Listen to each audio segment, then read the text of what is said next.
तो सभी भाइयों एवं बहनों को नमस्कार। स्वागत है आपका आपके अपने चैनल सक्सेस जंक्शन एक कदम सफलता की ओर में। मेरा नाम है अतुल शुक्ला और हम लेकर के आ गए हैं आपके लिए मध्य प्रदेश महिला सुपरवाइजर भर्ती 2025। सबसे पहले जय माता दी। आज है 30 मार्च और आज से नवरात्र शुरू हो रहे हैं।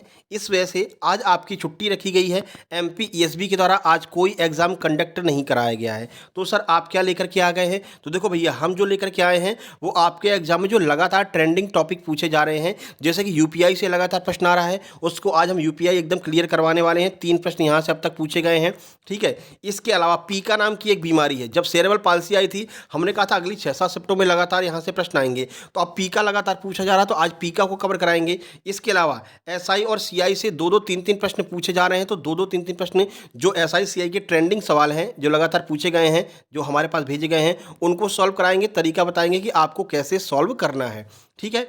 इसके अलावा कुछ रीजनिंग के टॉपिक है जहाँ से प्रश्न बन रहे हैं, उसको भी हम सॉल्व कराने वाले हैं। स्पीड, टाइम एंड डिस्टेंस का जो प्रश्न आया है उसको सॉल्व कराने वाले हैं। तो काफ़ी कुछ आपको यहाँ पर मिलने वाला है। लगभग 10 से 12 नंबर आप यहाँ पर कवर कर सकते हैं अगर वीडियो को अंत तक देखेंगे तो, ठीक है। बाकी जो लोग जाना चाहते हैं भैया जा सकते हैं। ये कोई एग्जाम एनालिसिस नहीं है, क्योंकि आज एग्जाम हुआ नहीं है, लेकिन किसी एग्जाम एनालिसिस से कम भी नहीं है, क्योंकि जो प्रश्न आपके एग्जाम में आए हैं उन्हीं को हम यहाँ पर कवर करने जा रहे हैं, ठीक है। तो वीडियो को लाइक करके चैनल को सब्सक्राइब कर दीजिए, जिससे कि आगे आने वाली सारी वीडियो टाइम टू टाइम आपके पास में पहुंच सकें। इसके अलावा देखो, बहुत सारे हमारे ऐसे स्टूडेंट्स हैं जिनके बहुत अच्छे अच्छे नंबर आए हैं। आप यहाँ पर देख सकते हैं, देखिए इनके 181 नंबर हैं। इन्होंने हमारे सुपर सिलेक्शन नोट्स ले रखे हैं। 156 नंबर है, सुपर सिलेक्शन नोट्स ले रखे हैं।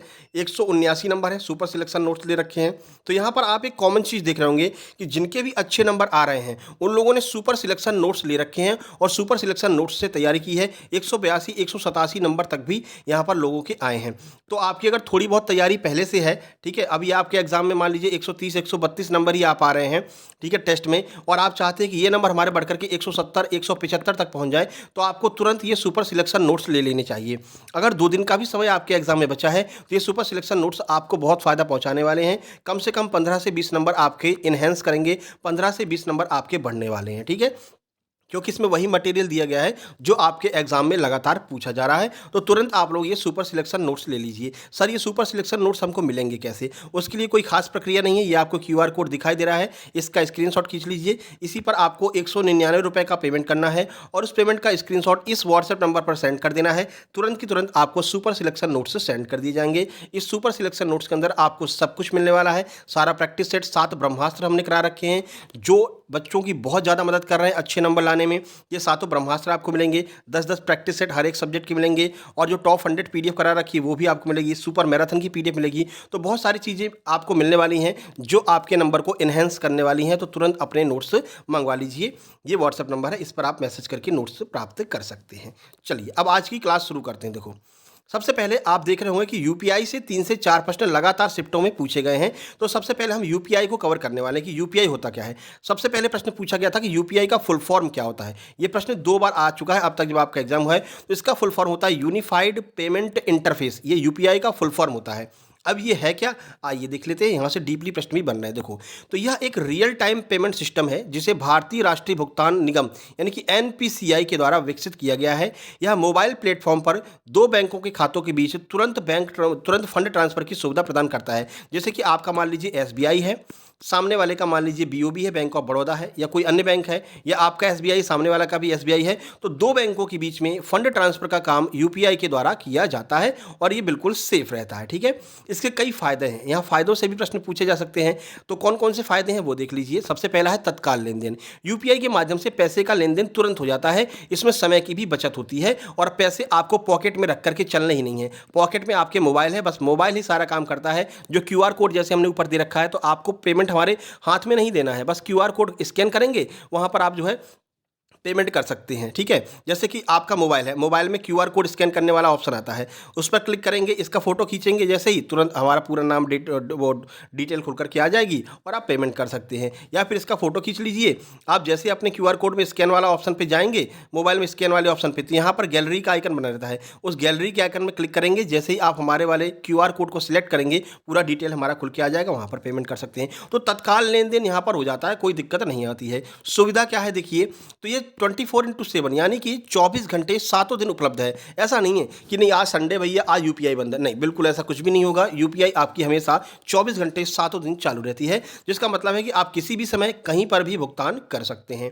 आप अपने मोबाइल फ़ोन का उपयोग करके आसानी से भुगतान कर सकते हैं, जिससे नकदी ले जाने की आवश्यकता समाप्त हो गई है। पहले चोरी वगैरह बहुत होती थी, ठीक है ना, डकैती लूटपाट होती थी। अब ये लूटपाट वाला सिस्टम ही खत्म हो गया, ठीक है। बहुत सारे लोगों की जॉब चली गई, ठीक है ना। वो क्या करते थे कि पता पर्स मार लिया, ठीक है। अब पर्स मार रहे हैं तो उसमें निकल रहा है एटीएम कार्ड, ठीक है, या पैन कार्ड निकल रहा है, 10 रुपये निकल रहे हैं, 500 रुपये निकल रहे हैं। इससे ज़्यादा जो है उनकी जो है वही नहीं चल रहा है, बिजनेस ही नहीं चल रहा है, ठीक है ना। क्योंकि अब यूपीआई आ गया है, यूपीआई में सारा काम मोबाइल से हो रहा है और हर जगह आपको यूपीआई क्यूआर कोड लगा हुआ मिल जाता है।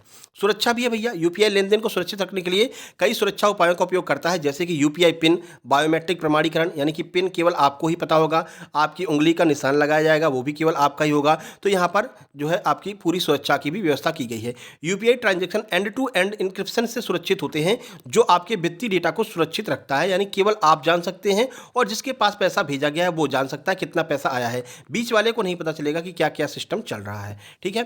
तो ये आपका यूपीआई ट्रांजैक्शन हो गया। सरलता क्या रहती है, यूपीआई आईडी का उपयोग करके भुगतान करना आसान है, जिसके लिए आपको बैंक खाता संख्या या आईएफएससी कोड जैसी जटिल विवरण याद रखने की जरूरत नहीं है। पहले क्या होता था, अगर होता भी था बैंकिंग जो होती थी ऑनलाइन बैंकिंग में, उसमें आपको बोलते थे चलो भैया अपना आईएफएससी जो है कोड बताओ, ठीक है, बैंक का नाम बताओ, बैंक ट्रांजैक्शन बताओ, ये सब बताओ। अब कोई सिस्टम नहीं है, आपके पास में यूपीआई आईडी होगी, छोटी सी यूपीआई आईडी होती है, उसको कहीं भी आप डाल दो तुरंत आपका पेमेंट हो जाएगा, ठीक है। क्यूआर कोड, देखो क्यूआर कोड जो आपको ऊपर दिखाया है, अब क्यूआर कोड का भी फुल फॉर्म एक बार पूछा जा चुका है। तो क्यूआर का मतलब होता है क्विक रिस्पॉन्स, ठीक है। जैसे ही आप इसको स्कैन करेंगे तुरंत क्विक रिस्पॉन्स करेगा वो और तुरंत आप पेमेंट कर सकते हैं। नाम आ जाएगा अतुल शुक्ला, ठीक है, ये इनकी बैंक है, लो भैया पेमेंट कर दो, ठीक है। तो वो क्यूआर कोड है।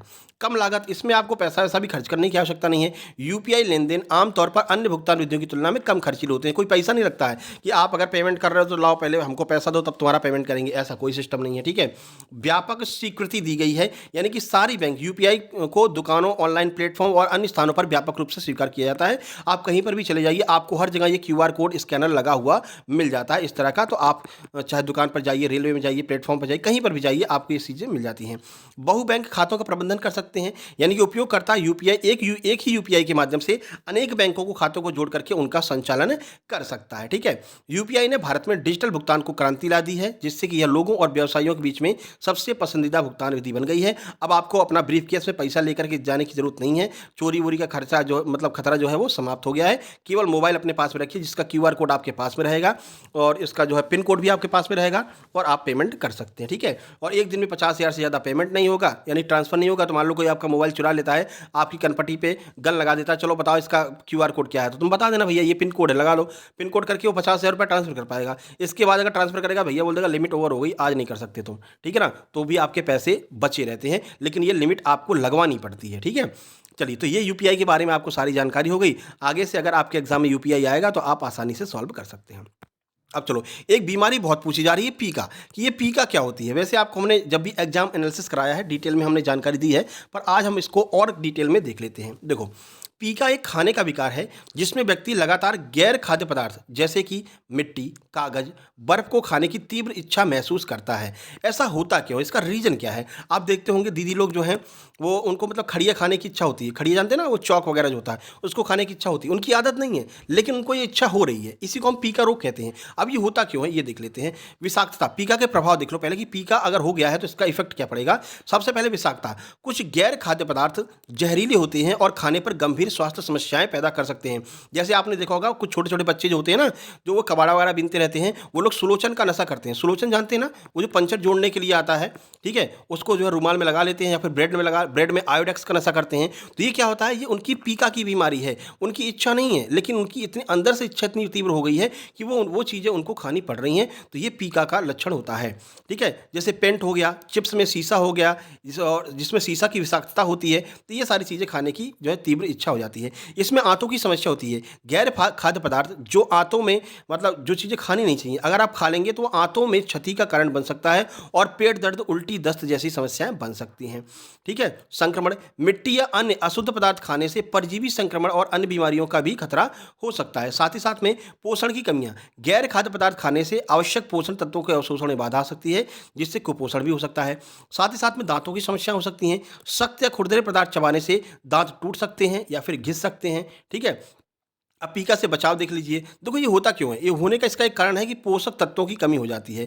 जैसे कैल्शियम की कमी अगर शरीर के अंदर हो गई तो ये मिट्टी खाने की और खड़िया खाने की, दीपक खाने की ये बहुत इच्छा होगी। ऐसी इच्छा हो क्यों रही? क्योंकि आपके अंदर कैल्शियम की कमी हो गई है। तो जिस चीज़ की कमी हमारे अंदर हो जाती है उसी चीज़ को खाने की तीव्र इच्छा होने लगती है। इससे बचाव कैसे करेंगे? पीका से कैसे बच सकते हैं? तो देखिए, पोषक तत्वों की कमी का इलाज करवाइए। जिस चीज़ की कमी है, कैल्शियम की कमी है तो कैल्शियम की गोली आपको दी जाएगी, तो वो चीज़ें आपकी सही हो जाएंगी। यदि पीका पोषक तत्वों की कमी के कारण होता है तो डॉक्टर पूरक लिख सकते हैं, यानी कि आपको मिट्टी खाने की आवश्यकता नहीं है, दवा दिया जा सकता है। मानसिक स्वास्थ्य उपचार, जैसे कि किसी को सुलोचन की नशा हो गया है या फिर ब्रेड में आयोडेक्स लगा के खाने का नशा हो गया है, तो वो मानसिक स्वास्थ्य उपचार किया जा सकता है। मानसिक स्वास्थ्य स्थिति से जुड़ा है जो, तो चिकित्सा का या परामर्श का मतलब कह सकते हैं कि भाई तुम ऐसा करो, तुम मानसिक डॉक्टर के पास में जाओ, तुमको मानसिक स्वास्थ्य की जरूरत है, मानसिक उपचार की जरूरत है। पर्यावरण प्रबंधन, बच्चों के लिए खतरनाक गैर पदार्थों तक पहुंच को सीमित करना अनिवार्य हो जाना चाहिए। यानी कि अगर आप एक बात देख लेते हैं कि बच्चे आयोडेक्स को सूंघ रहे हैं, छोटा बच्चा है आयोडेक्स को सूंघ रहा है, उसको बहुत अच्छा लग रहा है, तो तुरंत आयोडेक्स को उसकी पहुंच से दूर कर दीजिए। क्योंकि आज सूंघ रहा है, आज उसको आदत लग रही है सूंघने की, कल वो उसको खाने भी लगेगा, है ना। तो उससे दूर कीजिए। आप देखिए कि जिस चीज़ की तरफ बच्चा ज़्यादा अट्रैक्ट हो रहा है और वो खाने योग्य चीज़ नहीं है, चाहे वो मिट्टी हो गया, चौक हो गया, पेट्रोल हो गया, इन सब की सुगंध हो गई, तो इनसे बच्चे को तुरंत दूर कर देना चाहिए, ठीक है ना। चलिए, इसके बाद में आपके मैनेजमेंट में 3G, 4G, 5G नेटवर्क से लगातार 2 से 3 प्रश्न आ रहे हैं। तो आइए 3G, 4G, 5G नेटवर्क को देख लेते हैं। सबसे पहले पूछा गया था कि 3G में इस G का अर्थ क्या होता है? तो G का अर्थ है जनरेशन, ठीक है। अब चलो देख लेते हैं।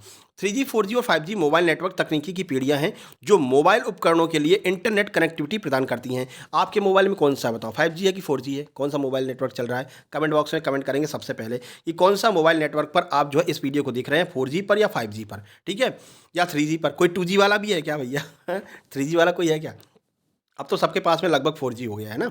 तो यहाँ प्रत्येक पीढ़ी का संक्षिप्त विवरण दिया गया है। अब सबसे पहले देख लेते हैं 3G।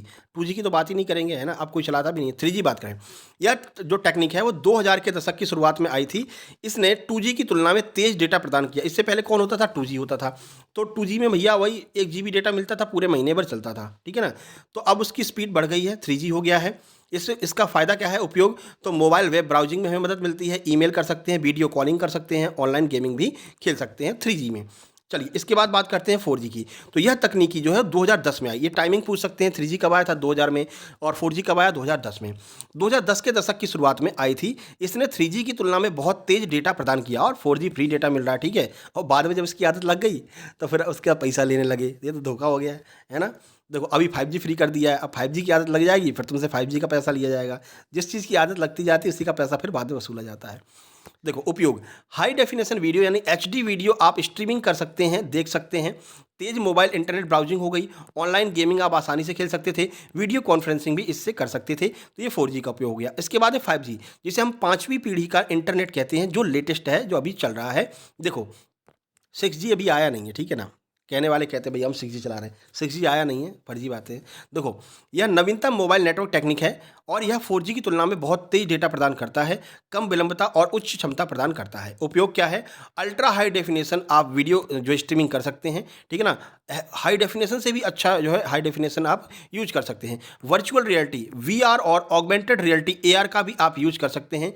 स्वायत्त वाहन, internet of things, Tej download और अपलोड, इन सबको आप कर सकते हैं 5G की मदद से। मुख्य अंतर क्या है? देखो, तो गति 5G सबसे तेज है, उसके बाद 4G है, उसके बाद में 3G है। तो अभी सबसे स्लो कौन है? 3G है। सबसे तेज कौन है? 5G है, ठीक है। आ गया समझ में? विलंबता 5G में सबसे कम विलंबता है, जिसका अर्थ है डेटा भेजने की क्षमता बहुत तेज होती है। क्षमता 5G में आप ज़्यादा डेटा भेज सकते हैं, 4G में कम, फिर उससे भी कम 3G में। तो ये सारी चीज़ें 3G, 4G, 5G के बारे में आपको हमने बता दिया। आज सुबह भी हमने एक वीडियो डाली है मोस्ट ट्रेंडिंग टॉपिक की, जहाँ पर हमने कवर किया है बैंकिंग के कुछ टॉपिक जो आपके एग्जाम में पूछे जा रहे हैं। इतिहास के कुछ प्रश्न पूछ रहे हैं, पॉलिटी के पूछ रहे हैं, ठीक है ना, इकोनॉमिक्स के पूछ रहे हैं, तो उसको आज हमने सुबह कवर कर लिया है। तो सुबह वाली वीडियो में दिख रहा है। देखो भाई, एक एक नंबर आपके लिए महत्वपूर्ण है। अगर 3 नंबर मान लीजिए पॉलिटी के और 2 नंबर इतिहास के, 1 नंबर इकोनॉमिक्स से आ रहा है, तो भैया 7 नंबर बन गए ना। अब ये 7 नंबर पर बाकी लोग तुक्का लगा करके आएंगे, लेकिन आप अगर सुबह वाली वीडियो देख लेंगे तो आप ये 7 में से कम 5 या 6 नंबर तो सही करके आएंगे, एग्जैक्ट सही। तो आप हो गए ना दूसरों से आगे। तुक्का में 7 में से मान लो 3 ही सही निकलेंगे उनके, ठीक है। 4 तो गलत होंगे, पर आपके ये 5 नंबर 6 नंबर तो सही होंगे, आप उनसे 3 नंबर आगे हैं ना, ठीक है। तो ये हमारी ये मतलब कि मुख्य उद्देश्य रहता है कि जो ट्रेंडिंग टॉपिक आपसे पूछा जा रहा है वो ट्रेंडिंग टॉपिक पर हम वीडियो लेकर के आते हैं। आज सुबह बनाइए। चलो, अब गणित के कुछ ट्रेंडिंग टॉपिक हैं जहाँ से प्रश्न बन रहा है। देखिए, पहला सीआई से प्रश्न कल आया था। मूलधन 12,000 है, दर आपका 10% है, समय 3 साल है, चक्रवृद्धि ब्याज ज्ञात कीजिए। इसके लिए हमने आपको ट्रिक बताई थी। कहाँ सॉल्व करें, इसके लिए जगह भी नहीं बची। चलो यहाँ पर सॉल्व करते हैं। ये लो भैया, 1 मिनट, ये लो। इसका हमने कहा था ना, अगर 10% हो इसको भिन्न में तोड़ लीजिए। 10% का क्या होगा, 1/10 हो जाता है, ठीक है। तो हम क्या करेंगे, यहाँ पर लिखेंगे प्रिंसिपल और यहाँ पर लिखेंगे अमाउंट, ठीक है ना। अब देखो 10 यहाँ पर प्रिंसिपल की जगह पर 10 लिख देंगे, इसमें 1 जोड़ करके अमाउंट हो जाएगा। तो 10 से 11 3 बार लिखेंगे क्योंकि 3 बार की बात की गई है। फिर 10 से 11, उसके बाद फिर 10 से 11, बस। अब इसको जोड़ लो। 10 का 3 बार गुणा करेंगे 1000 हो जाएगा, ठीक है। 11 का 3 बार गुणा करेंगे 1331 होता है, इसका क्यूब, ठीक है। ये पता चल गया। अब देखो हमारे हिसाब से मूलधन 1000 आ रहा है, लेकिन इन्होंने दिया है 12,000, यानी कि अब हम 1 की वैल्यू निकालेंगे तो ये इसका कितना गुना है, 12 गुना है। कितना गुना है, 12 गुना। 1000 में 12 गुना करोगे 12,000 आएगा ना। या फिर आप ऐसे निकाल लो कि 12,000 में 1000 का भाग दो, ठीक है। तो आपको 1 की वैल्यू मिल जाएगी। 3 जीरो से 3 जीरो खत्म, यानी 1 की वैल्यू हमारे सामने 12 आ गई।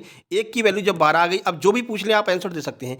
चक्रवृद्धि ब्याज क्या होता है, मूलधन में से अमाउंट घटा दो, जो आंसर निकल करके आ जाए वही चक्रवृद्धि ब्याज होता है। तो 1331 में से अगर 1000 घटाओगे कितना आएगा, 331 निकल के आ जाएगा। लेकिन 331 हमारा आंसर नहीं होगा, क्यों, क्योंकि हमने 1 की वैल्यू 12 निकाली है। तो 331 में 12 का गुणा कर दो, जो आंसर आएगा वही आपका चक्रवृद्धि ब्याज हो जाएगा। क्या निकल रहा है, कमेंट बॉक्स में कमेंट करना गुणा करके। अब गुणा तो कर सकते हो ना, अब इतना पूरा सॉल्व करने की आवश्यकता नहीं है। गुणा करके 331 में जब 12 का गुणा करेंगे तो वो आपका आंसर आ जाएगा। इस तरह से चक्रवृद्धि ब्याज आप सॉल्व कर सकते हैं। बाकी एक और सूत्र होता है, वही A बराबर P 1 + R/100, ऊपर जो है टी वैल्यू हो जाती है, -P कर देते हैं, पर उसमें बहुत टाइम लगता है और गुणा करने में भी टाइम जाता है। तो ये ट्रिक हमने आपको पहले भी बताई थी शुरू में, इसकी मदद से आप सवालों को सॉल्व कर सकते हैं, ठीक है। समझ में आ गया कि दोबारा बताएं भैया, बताओ जल्दी बताओ, है ना। चलो एक बार और बता देते हैं आपको। ग्रीन ले लो। चलो देखो इसमें क्या होता है, जहाँ पर भी 10% है, 20% है, 30% है, इसको भिन्नात्मक मानों में तोड़ लेना है। इसमें 100 का भाग दे दो, आपका भिन्नात्मक मान टूट जाएगा। 10 में 100 का भाग देंगे 1/10 आएगा, ठीक है। तो यहाँ पर हम प्रिंसिपल लिखेंगे, यहाँ पर अमाउंट लिखेंगे। 10 को यहाँ पर लिख दीजिए, इसमें 1 जोड़िए, 10 में 1 जोड़ा 11, 11 को यहाँ पर लिख दो। 3 साल की बात की गई है तो 3 बार लिख दो, 4 साल की बात की गई 4 बार लिख दो, तो आसान हो जाएगा, ठीक है ना। लो अब यहाँ पर हम इन तीनों को गुणा करेंगे तो 1000 आ जाएगा। ये हमारा प्रिंसिपल 1000 आ गया, लेकिन प्रिंसिपल 1000 आया है हमारे हिसाब से, उन्होंने तो 12,000 दिया है, तो इसका कितना गुना है, 12 गुना, यानी 12 का गुणा कर रहे हैं तो हमको मिल रहा है, तो 1 की वैल्यू 12 आ जाएगी। अब अगर आपसे मिश्र धन पूछ रहा है कि धन कितना हो जाता है, तो ये धन 1331 हो जाएगा, इसका गुणा करेंगे। अगर आपसे टोटल धन पूछते हैं तो यहाँ पर 12 का गुणा कर दो। अगर ब्याज पूछते हैं तो अमाउंट में से प्रिंसिपल घटाएंगे, ब्याज आ जाता है। 1331 में से 1000 घटाओगे तो 331 आ जाएगा, लेकिन 331 नहीं होगा, इसमें 12 का गुणा करना पड़ेगा, क्योंकि 1 की वैल्यू हमने 12 निकाली है, तो 12 का गुणा करके आंसर निकाल लेंगे, ठीक है। इस तरह से आपको सॉल्व करना है। चलो एसआई तो आप कर ही सकते हो, चलो फिर भी बता दे। देखो एसआई का सूत्र क्या होता है, PRT/100, ठीक है।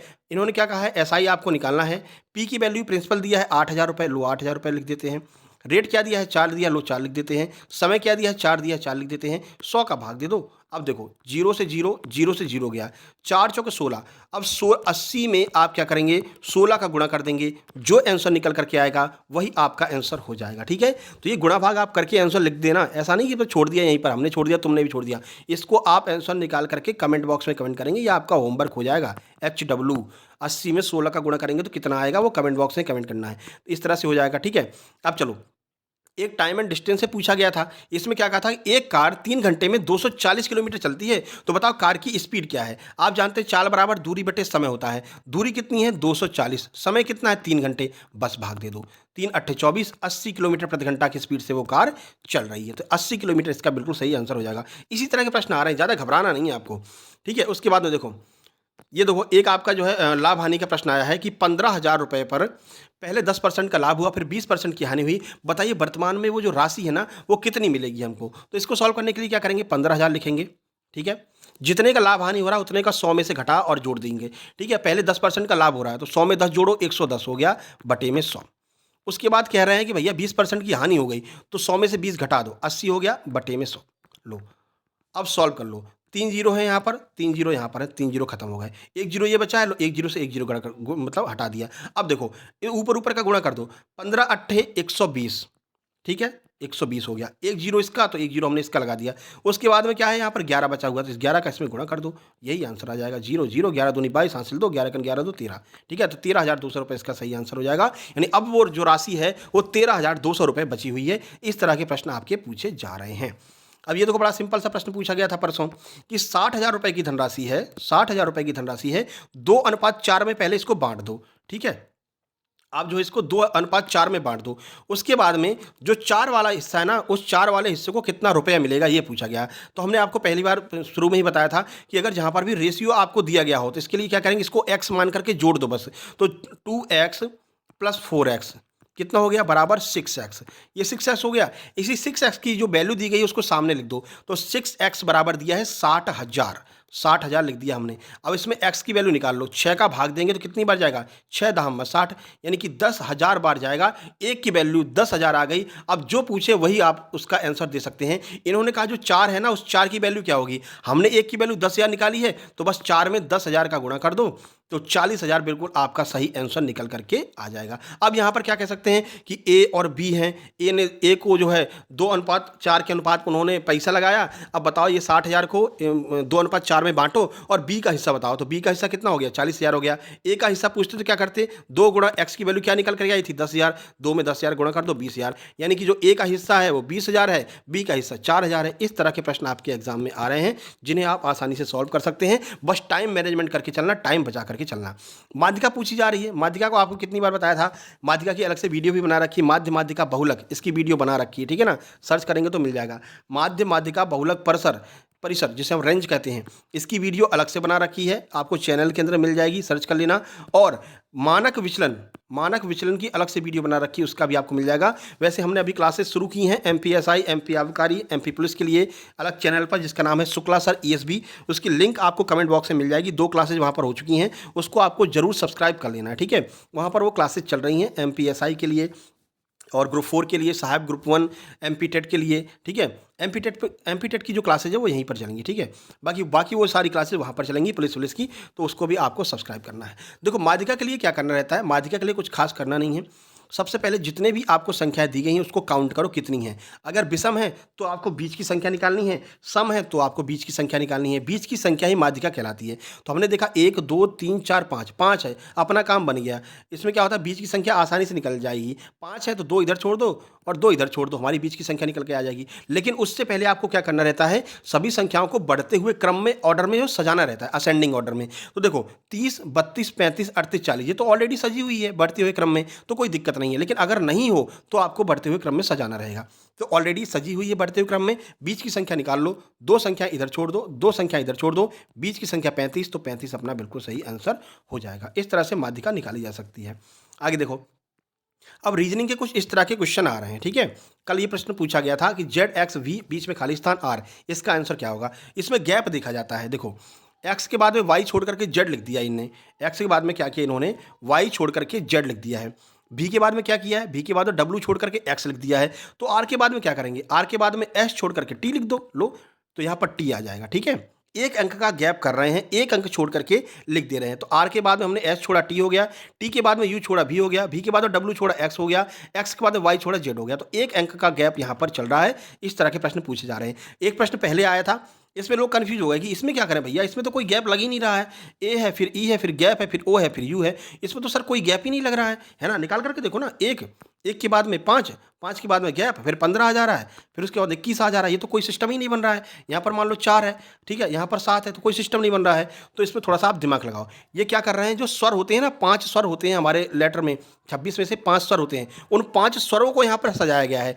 ए ई ओ यू, बीच में क्या आएगा, बीच में आई आएगा। सबने पढ़ रखा है 5 स्वर होते हैं, 5 वोवेल, बाकी सारे कॉन्सोनेंट। तो ए ई आई ओ यू, ये सिस्टम चल रहा था। इस तरह के प्रश्न भी आ जाते हैं, ठीक है ना। तो दिमाग खोल करके आपको सॉल्व करना है। पता चला घूम रहे हो तुम लगातार, इसमें अंतर वंतर जोड़ रहे हो, गुणा भाग करे पड़े हो, पर वो काम नहीं कर रहा है भैया। यहाँ पर लेटर पूछा गया था, स्वर पूछे गए थे, ठीक है। तो इस तरह के क्वेश्चन भी आ सकते हैं।